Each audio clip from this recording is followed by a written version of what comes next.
Welcome students. तो हमने पहले जो बात कर रहे थे, हम द्रव्यमान स्पेक्ट्रोग्राफ चल रहा था। द्रव्यमान स्पेक्ट्रोग्राफ के अंतर्गत हम देख रहे थे उसके तीन चीजें थी। थोड़ा रिवाइज कर लेते हैं। पहले था आयन स्रोत जिसमें कि हम जो भी पार्टिकल्स हैं, जैसे कि कोई द्रव्यमान स्पेक्ट्रोग्राफ से मतलब क्या था कि एक ही चीज के अंतर्गत कई सारे पार्टिकल हैं, अलग अलग द्रव्यमान के, अलग अलग परमाणु हैं अलग अलग द्रव्यमान के, तो उनको हमें अलग अलग सेपरेट करना है। तो उसके लिए हम फोटोग्राफिक प्लेट पर उनकी अलग अलग लाइनों के रूप में उनको अंकित कर देंगे। परमाणुओं को उनके संगत जो रेखाएं प्राप्त हो रही हैं, तो एक स्पेक्ट्रम जैसा दिखेगा वो लाइनों के रूप में, तो उसी को हम बोल रहे थे द्रव्यमान स्पेक्ट्रम। तो आयन स्रोत था। सेकंड था उसमें फिल्टर जो कि चल रहा था, और थर्ड था इसमें कौन, फोक्शन कक्ष। फिल्टर के बाद कौन था, फोक्शन कक्ष। फोक्शन कक्ष के अंतर्गत ही फोटोग्राफिक प्लेट लगी होती थी। तो आयन स्रोत मतलब सबसे पहले जो भी परमाणु है उन पर हमें इलेक्ट्रिक फील्ड और मैग्नेटिक फील्ड आरोपित करना है। तो इलेक्ट्रिक फील्ड और मैग्नेटिक फील्ड आरोपित करने के लिए सबसे पहले हमें परमाणु अथवा जो आयन नाभिक हैं उनको हमें किस में बदलना होगा, आयनों में, धनायन या ऋणायन में, उसमें चेंज करना होगा। तो आयन स्रोत जैसे कि गर्म करके या स्पार्क करके हम उनको क्या कर रहे थे, आयन बना रहे थे। अब आयन बन गए, उसके बाद हम वहां पर फिल्टर का यूज कर रहे थे। तो तीन मेनली यहाँ पर तीन फिल्टर हैं। फर्स्ट है ऊर्जा फिल्टर, पहला है ऊर्जा, सेकंड है संवेग, ऊर्जा संवेग, और थर्ड है यहाँ पर वेग फिल्टर। इस तरह से तीन फिल्टर हैं, जिसमें से हमारा ऊर्जा फिल्टर चल रहा था। ऊर्जा फिल्टर में हमने एक पढ़ा था त्वरक ऊर्जा फिल्टर। कौन सा पढ़ा था, पहला त्वरक ऊर्जा फिल्टर, जिसमें हम इलेक्ट्रिक फील्ड का यूज करते हुए वहां पर उनको जो चार्ज है उसको कितनी एनर्जी दे रहे थे, कितनी काइनेटिक एनर्जी दे रहे थे, NeB कांस्टेंट हो गई थी। तो हम ये कह रहे थे कि त्वरक ऊर्जा फिल्टर से निकलने के बाद जो भी पार्टिकल होंगे वो सभी समान काइनेटिक एनर्जी या समान ऊर्जा वहां पर रखेंगे। एक और फिल्टर है यहाँ पर ही, दूसरा त्वरक ऊर्जा फिल्टर यूज ना करके आप कौन सा भी यूज कर सकते हैं, बेलनीय ऊर्जा फिल्टर। बेलनीय क्यों है, क्योंकि इस तरह से सिलेंड्रिकल पाइप के रूप में इसकी संरचना होती है। इस तरह से एक सिलेंड्रिकल पाइप है, ये घुमावदार मुड़ा हुआ, इस तरह से इसकी दीवारें हैं जो कि कुछ मोटाई की हैं। इस तरह से त्रिज्या मतलब एक पूरा वृत्त है, वृत्त के रूप में गोल पाइप है, उस पाइप का एक छोटा सा टुकड़ा ले लिया है हमने इस तरह से।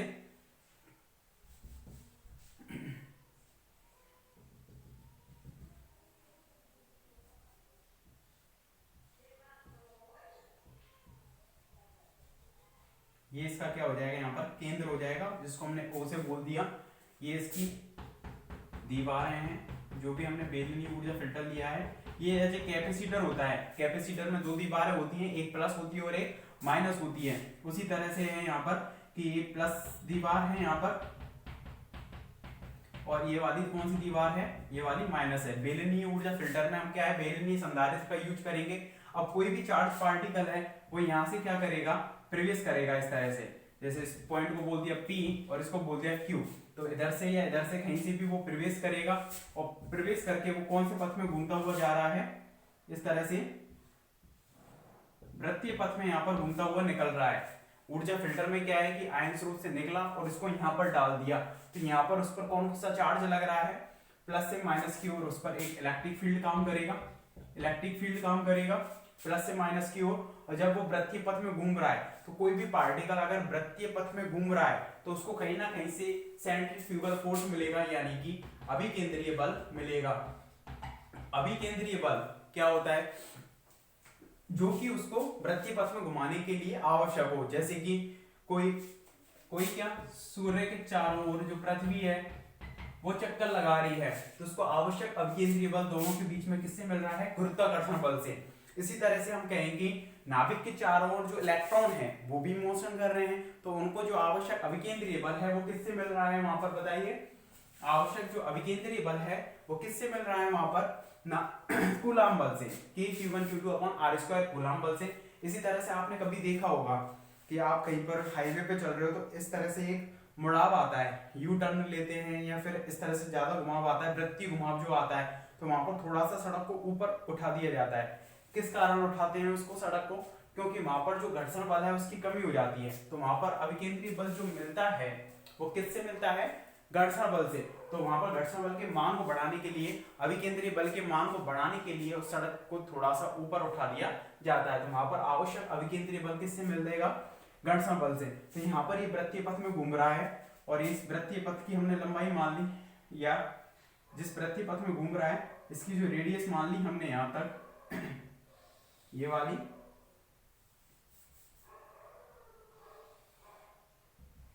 वृत्तीय पथ की जो रेडियस है वो कितनी मान ली यहाँ पर आई, और इन दोनों कैपेसिटर हैं, दोनों जो प्लेट हैं कैपेसिटर की, इनके दोनों के बीच की जो दूरी है वो मान ली डी। अरे समांतर प्लेट संधारित्र इस तरह से होता था, ठीक है, समांतर प्लेट संधारित्र उनमें बीच की दूरी होती थी डी। तो इसी को बेलनीय रूप में लिया तो वो बेलनीय क्या बन जाता है, संधारित्र। तो इसके लिए जो उसको आवश्यक अभिकेंद्रीय बल है, कोई भी माना m द्रव्यमान का जो इसमें धनायन है वो इसमें प्रवेश कर रहा है, m द्रव्यमान का धनायन v वेग से इसमें प्रवेश कर रहा है, तो उसको आवश्यक अभिकेंद्रीय बल, आवश्यक अभिकेंद्रीय बल से मतलब mv²/r, m द्रव्यमान v वेग है और कौन सी त्रिज्या के पथ में वो मोशन कर रहा है इस तरह से, तो कौन सी त्रिज्या का पथ बनाएगा, r त्रिज्या का जो वो पथ है वो बनाएगा। तो आवश्यक अभिकेंद्रीय बल इसको कौन बैलेंस कर रहा है, अभिकेंद्रीय बल इधर की ओर लगेगा, इसको बैलेंस किससे हो रहा है, वो बाहर की ओर कौन सा लग रहा है, QE, कौन सा लग रहा है उस पर, QE।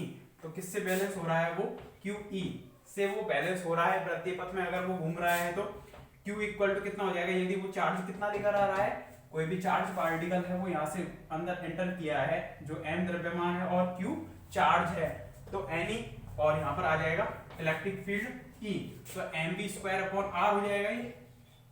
तो इसमें हमने क्या किया, हाफ mv²/r और हाफ NEE का हमने क्या कर दिया, हाफ को मल्टीप्लाई कर दिया दोनों तरफ, क्यों, हमें ऊर्जा बनानी थी, हाफ mv² इधर लेकर आए इसको, NEE और r को इधर ले आए, तो ये कितना बन जाएगा, ये बन जाएगा। तो ये क्या है, m द्रव्यमान का पार्टिकल जो कि v वेग से मोशन कर रहा है उसकी ऊर्जा को रिप्रेजेंट कर रहा है।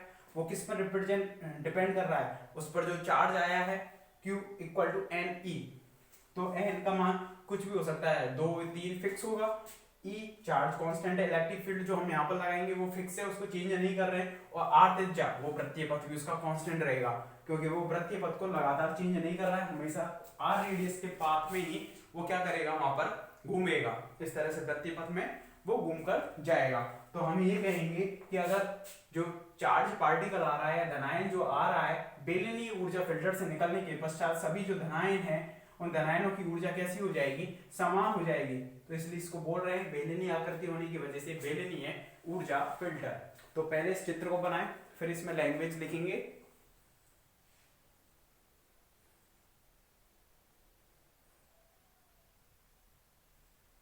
चित्र को कंप्लीट करो पहले।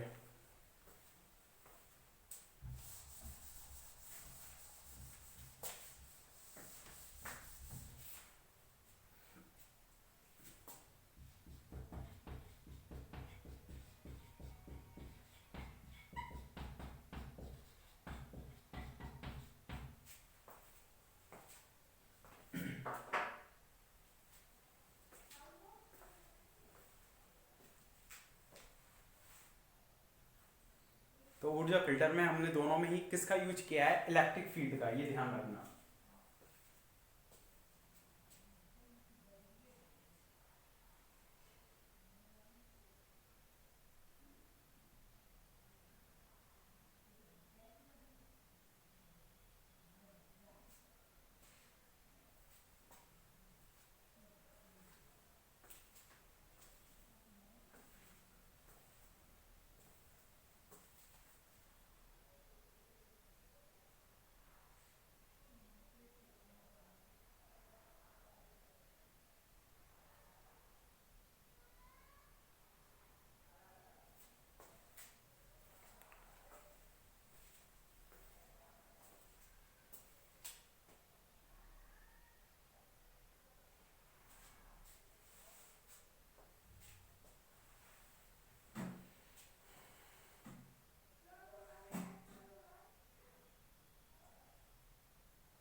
लिखना इसमें ऊर्जा फिल्टर के रूप में एक अन्य प्रकार का फिल्टर, ऊर्जा फिल्टर के रूप में एक अन्य प्रकार का फिल्टर बेलनीय ऊर्जा फिल्टर भी उपयोग में लिया जाता है। एक अन्य प्रकार का फिल्टर बेलनीय ऊर्जा फिल्टर भी उपयोग में लिया जाता है।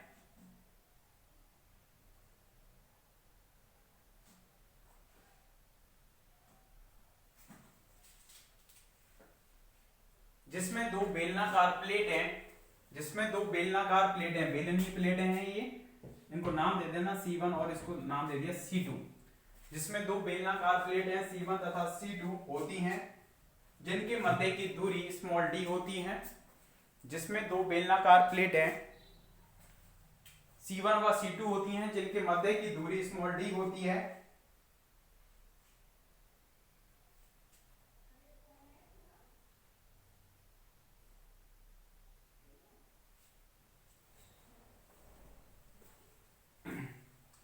यदि m द्रव्यमान, यदि स्मॉल m द्रव्यमान तथा q equal to ne, q equal to ne आवेश का एक धनायन, आवेश का एक धनायन p सिरे से प्रवेश करके,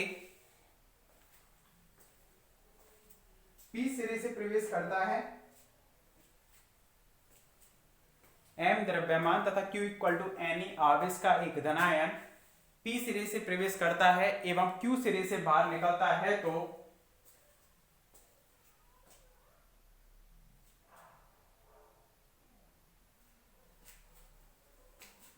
तो उसे वृत्तीय पथ में गति करने के लिए आवश्यक अविकेंद्रीय बल, तो उसे वृत्तीय पथ में गति करने के लिए आवश्यक अविकेंद्रीय बल, तो उसे वृत्तीय पथ में गति करने के लिए आवश्यक अविकेंद्रीय बल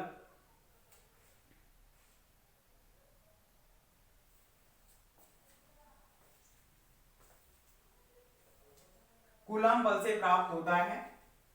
आवश्यक अविकेंद्रीय बल कूलाम बल से ही प्राप्त होता है,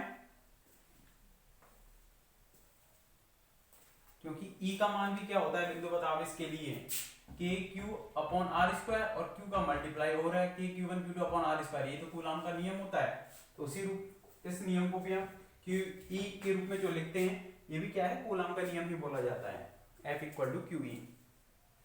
आवश्यक अविकेंद्रीय बल कूलाम बल से ही प्राप्त होता है। अर्थात करके पूरा लिख दें यहां तक, समीकरण नंबर 1।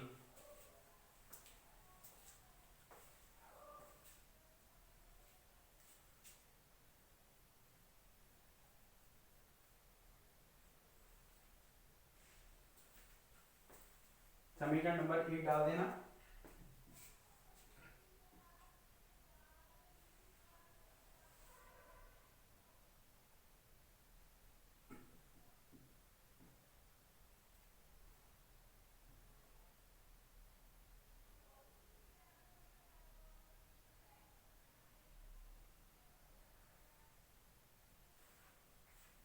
समीकरण नंबर 1 डाल देना, लिखना, अतः समीकरण 1 से स्पष्ट है कि, अतः समीकरण 1 से स्पष्ट है कि, अतः समीकरण 1 से स्पष्ट है कि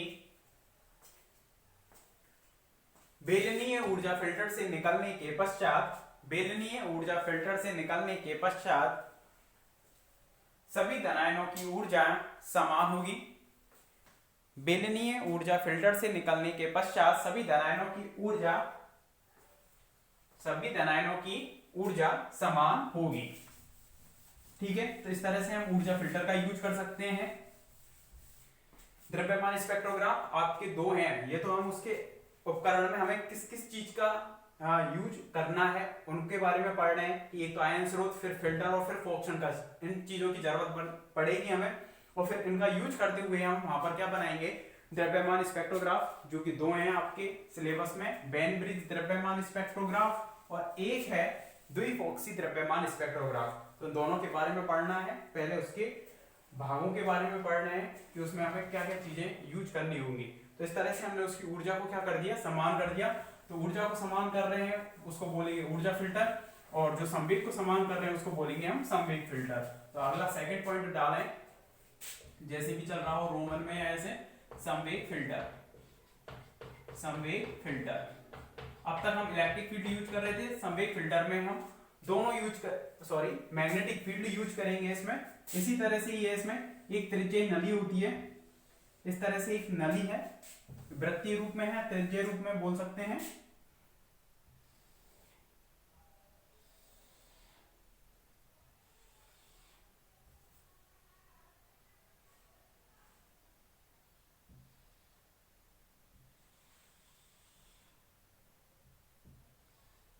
इसको डॉटेड कर देना इस तरह से,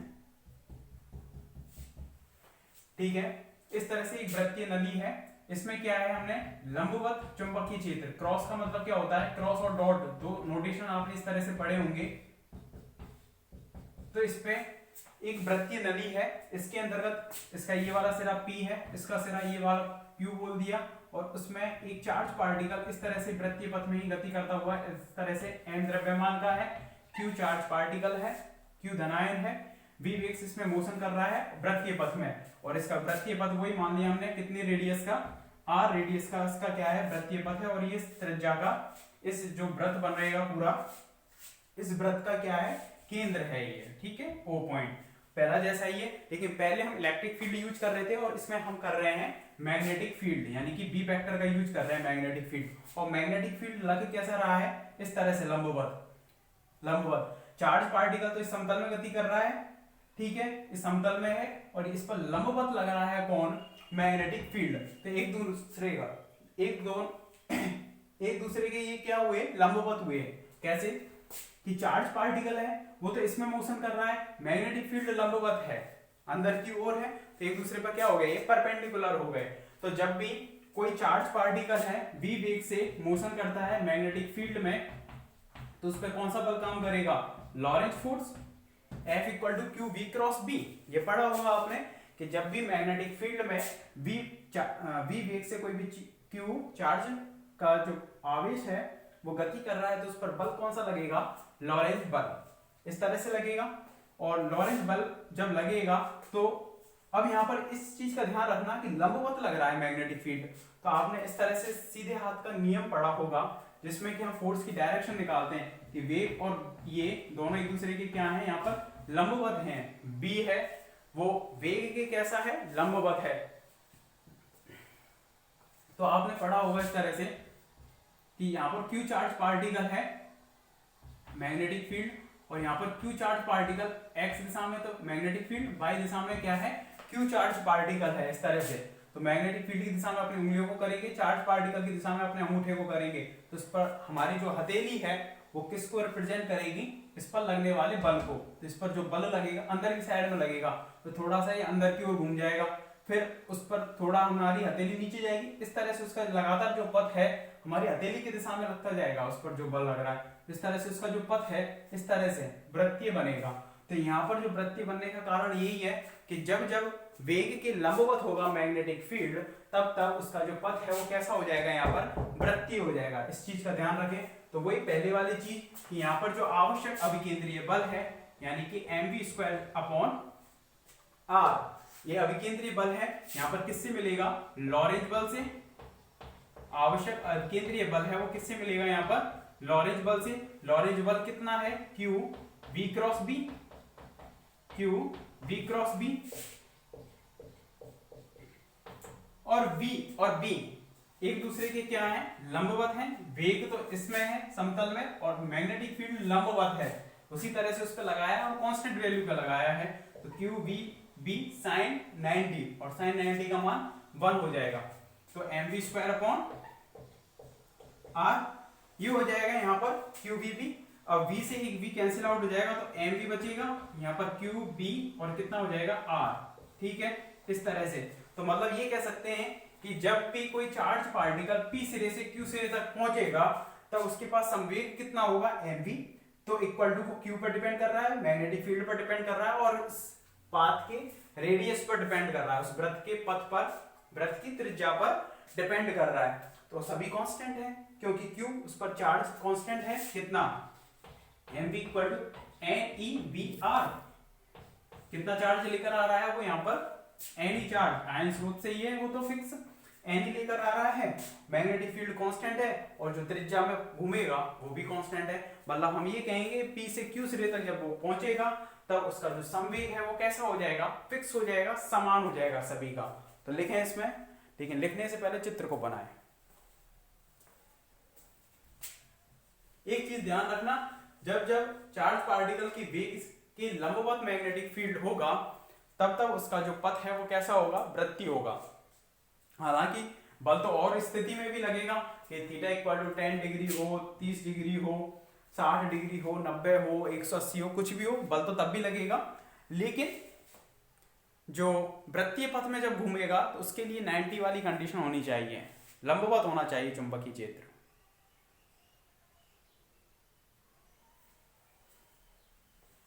ठीक है, इनको थोड़ा डार्क कर लेना क्योंकि यही वृत्तीय पथ है ये वाला, या पहले की तरह बना देना इस तरह से, पहले की तरह कर लो इस तरह से।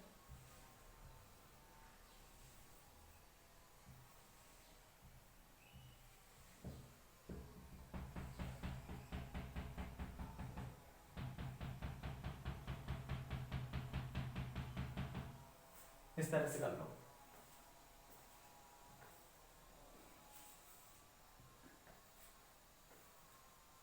क्रॉस रिप्रेजेंट कर रहा है यहाँ पर कि लंबवत है चुंबकीय क्षेत्र अंदर की ओर, वो भी अंदर की ओर है। अगर डॉट लगा था तो बाहर की ओर, कैसे भी ले सकते हैं, बाहर की ओर या अंदर की ओर, लेकिन लंबवत होना चाहिए तभी उसका वृत्तीय पथ बनेगा, अदरवाइज वृत्तीय पथ नहीं बनेगा। और चित्र को बनाने के बाद इसमें लिखना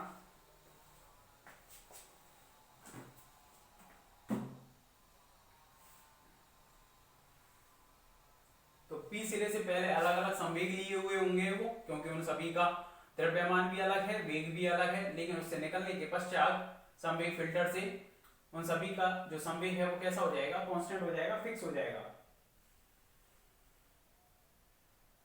तो संवेग फिल्टर में मैग्नेटिक फील्ड का हम यूज कर रहे हैं, इसलिए इसको बोलते हैं चुंबकीय संवेग फिल्टर भी बोलते हैं इसको, क्योंकि चुंबकीय क्षेत्र का यूज कर रहे हैं यहाँ पर।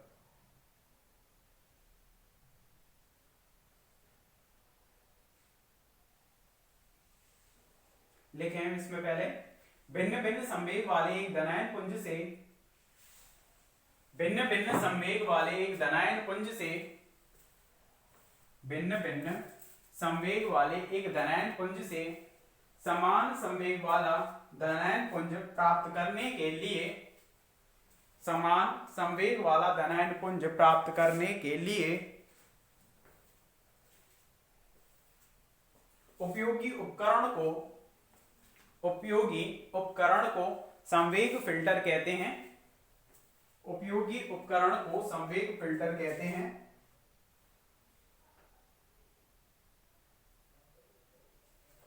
संवेग फिल्टर में मैग्नेटिक फील्ड, संवेग फिल्टर में मैग्नेटिक फील्ड या फिर लिख देना चुंबकीय क्षेत्र बी वेक्टर का उपयोग किया जाता है।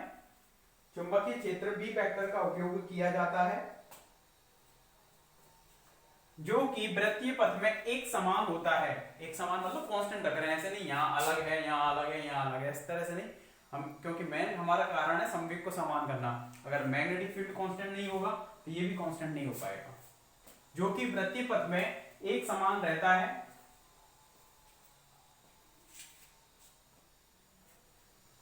जब इसमें m द्रव्यमान तथा q इक्वल टू Ne आवेश का धनायन, जब इसमें m द्रव्यमान तथा q इक्वल टू Ne आवेश का धनायन p सिरे से प्रवेश करता है तो p सिरे से प्रवेश करता है तो इस पर लंबवत चुंबकीय क्षेत्र b वेक्टर लगता है। तो इस पर लंबवत चुंबकीय क्षेत्र b वेक्टर लगता है जिससे इसका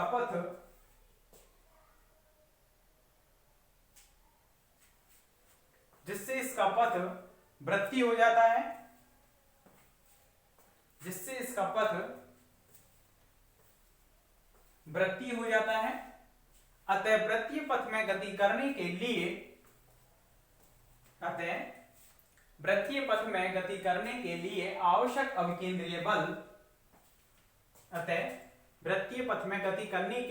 आवश्यक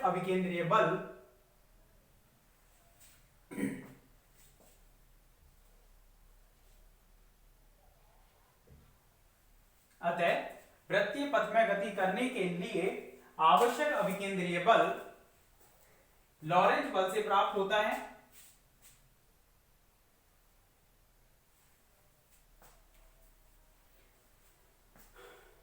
आवश्यक अभिकेंद्रीय बल लॉरेंज बल से प्राप्त होता है, अर्थात करके पूरा लिख देना यहां तक।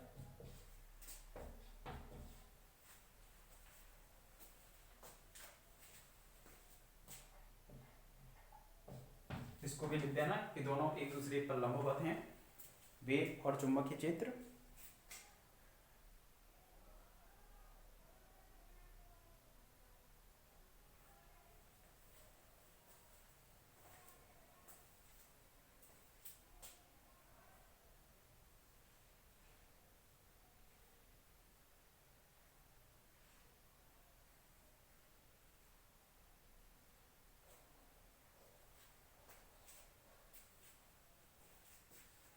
इधर का लिखते हैं।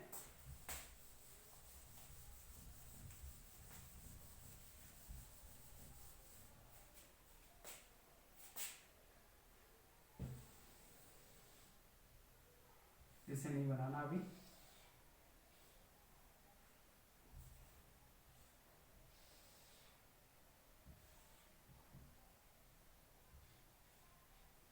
इसके बाद समीकरण 1 के बाद लिखना, समीकरण 1 से स्पष्ट है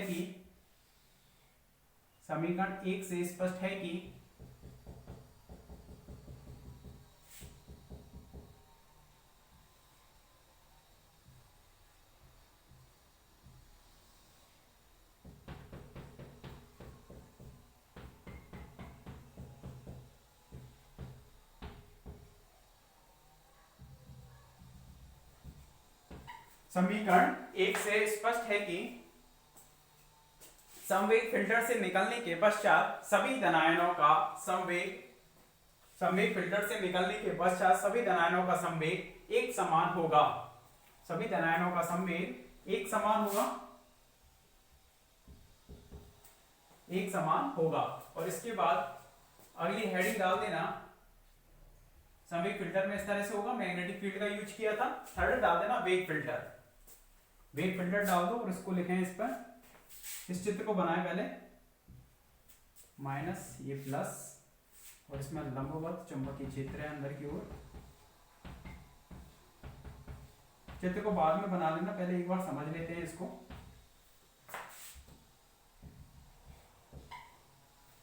देखें, अब ऊर्जा फिल्टर में हम इलेक्ट्रिक फील्ड यूज कर रहे थे, संवेग फिल्टर में हमने मैग्नेटिक फील्ड का यूज किया था। अब जो वेग फिल्टर है उसमें हम दोनों का यूज करते हैं, इलेक्ट्रिक फील्ड और मैग्नेटिक फील्ड का। कैसे कि यहाँ पर तो दो इलेक्ट्रोड लगा देते हैं, प्लस माइनस, मतलब यहाँ पे प्लस से माइनस की ओर, इधर की ओर कौन सा फील्ड लगेगा, प्लस से माइनस की ओर इलेक्ट्रिक फील्ड लग रहा है। और लंबवत इस पर कौन लगा रहे हैं, चुंबकीय क्षेत्र। इलेक्ट्रिक फील्ड इस तरह से ये समतल में, लंबवत चुंबकीय क्षेत्र है अंदर की ओर, और चार्ज पार्टिकल इधर से आ रहा है, एंटर कर रहा है यहाँ से, m द्रव्यमान का और q इक्वल टू ne आवेश का जो चार्ज पार्टिकल है वो यहाँ से प्रवेश कर रहा है S1 छिद्र से, रेखा छिद्र से, और S2 की ओर वो गुजर रहा है, इस तरह से प्रवेश कर रहा है। तो दो फील्ड इस पर काम कर रहे हैं, इलेक्ट्रिक फील्ड और अंदर की ओर मैग्नेटिक फील्ड। तो देखें, जब इलेक्ट्रिक फील्ड और मैग्नेटिक फील्ड दोनों चार्ज पार्टिकल पर लग रहे हैं तो दोनों F इक्वल टू क्यू, ये तो इसको इधर लाने की कोशिश करेगा, कोई भी धनायन यहाँ पर आया प्लस इक्वल टू क्यू, तो वो माइनस की ओर अट्रैक्ट होगा, तो उस पर तो इधर की ओर बल लगेगा। जबकि मैग्नेटिक फील्ड की वजह से लंबवत मैग्नेटिक फील्ड है तो उसका पथ वृत्तीय होने की कोशिश करेगा। तो एक स्थिति ऐसी आएगी कि यहाँ पर दोनों बल है लेकिन वो यहाँ से नीचे की ओर जा रहा है, मतलब दोनों बल एक दूसरे को क्या कर रहे हैं, यहाँ पर इलेक्ट्रिक फील्ड और मैग्नेटिक फील्ड बैलेंस कर रहे हैं। मतलब बैलेंस की स्थिति में, या ये कहें कि संतुलन की अवस्था में, कैसे संतुलन की अवस्था कि क्यू चार्ज पार्टिकल है उस पर इलेक्ट्रिक फील्ड लग रहा है तो उसकी वजह से फोर्स कितना हो जाएगा, क्यू ई, और मैग्नेटिक फील्ड की वजह से क्यू वी क्रॉस बी। तो वेग उसका इस दिशा में है चुंबकीय क्षेत्र अंदर की दिशा में है, तो ये कितना हो जाएगा QVB और ये हो जाएगा QEB। क्यों? क्योंकि V वेक्टर और मैग्नेटिक फील्ड दोनों क्या है, एक दूसरे पर परपेंडिकुलर हैं, लंबवत हैं। Q से Q गया तो E इक्वल टू कितना हो जाएगा VB। तो यहां से V इक्वल टू कितना निकाल सकते हैं हम, E/B। मतलब इलेक्ट्रिक फील्ड का मान कांस्टेंट है, मैग्नेटिक फील्ड का मान कांस्टेंट है। तो S1 और या S2 स्लिट से निकलने के पश्चात, या ये कहें कि वेग फिल्टर से निकलने के पश्चात जो भी धनायन होंगे उन धनायनों का वेग क्या हो जाएगा, वहां पर समान हो जाएगा, क्योंकि ये दोनों कैसी क्वांटिटी में आ रहे हैं, अपॉन में आ रहे हैं और कांस्टेंट हैं। इलेक्ट्रिक फील्ड और मैग्नेटिक फील्ड चेंज नहीं हो रहे हैं वहां पर, तो दोनों कांस्टेंट हैं, इसलिए उनका मान चेंज नहीं होगा। तो देखें इसमें वेग फिल्टर में पहले चित्र को बना लें, फिर लिखना है।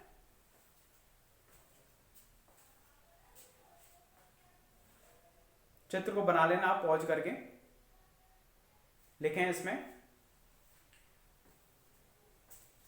वेग फिल्टर में विद्युत क्षेत्र तथा चुंबकीय क्षेत्र दोनों का उपयोग किया जाता है। वेग फिल्टर में विद्युत क्षेत्र व चुंबकीय क्षेत्र दोनों का उपयोग किया जाता है, जो कि एक दूसरे के लंबवत होते हैं। विद्युत क्षेत्र व चुंबकीय क्षेत्र दोनों का उपयोग किया जाता है, जो कि एक दूसरे के लंबवत होते हैं।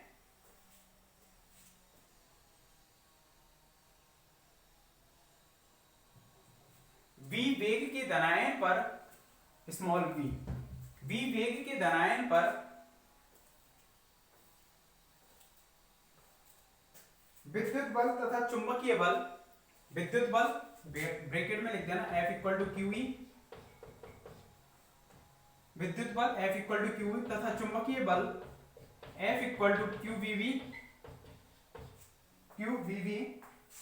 लगते हैं।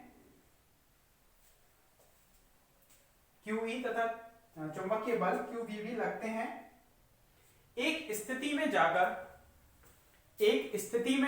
ये दोनों बल एक दूसरे को संतुलित कर देते हैं। एक स्थिति में जाकर ये दोनों बल एक दूसरे को संतुलित कर देते हैं। एक स्थिति में जाकर ये दोनों बल एक दूसरे को संतुलित कर देते हैं। अतः संतुलन की अवस्था में इसको पूरा लिख दें।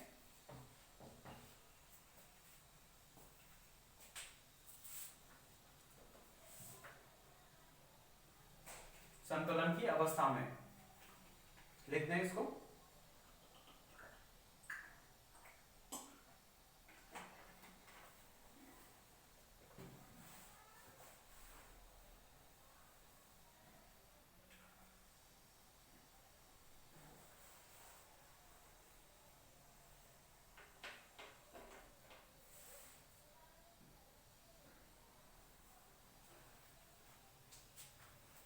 अतः संतुलन की अवस्था में, तो समीकरण नंबर 1 तक पहुंच गए होंगे, लिख देना इसके बाद। अतः समीकरण 1 से स्पष्ट है कि वेग फिल्टर से निकलने के बाद, अतः समीकरण 1 से स्पष्ट है कि वेग फिल्टर से निकलने के बाद सभी धनायनों का वेग समान होगा। सभी धनायनों का वेग समान होगा।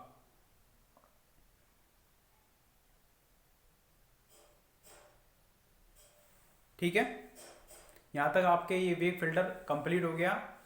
तो फिल्टर हैं 3 थे, ऊर्जा फिल्टर, संवेग फिल्टर और वेग फिल्टर, ये कंप्लीट हो गया। इसके बाद मेन जो थर्ड हेडिंग थी उसमें, ये तो आपकी रोमन में चल रही थी शायद, फर्स्ट सेकंड थर्ड इस तरह से करके, और फिर थर्ड जो पॉइंट है उसमें आयन स्रोत हो गया, फिल्टर हो गया, फिर फोक्सन कक्ष जो हेडिंग थी, उस फोक्सन कक्ष के बारे में पढ़ेंगे नेक्स्ट लेक्चर में। ओके।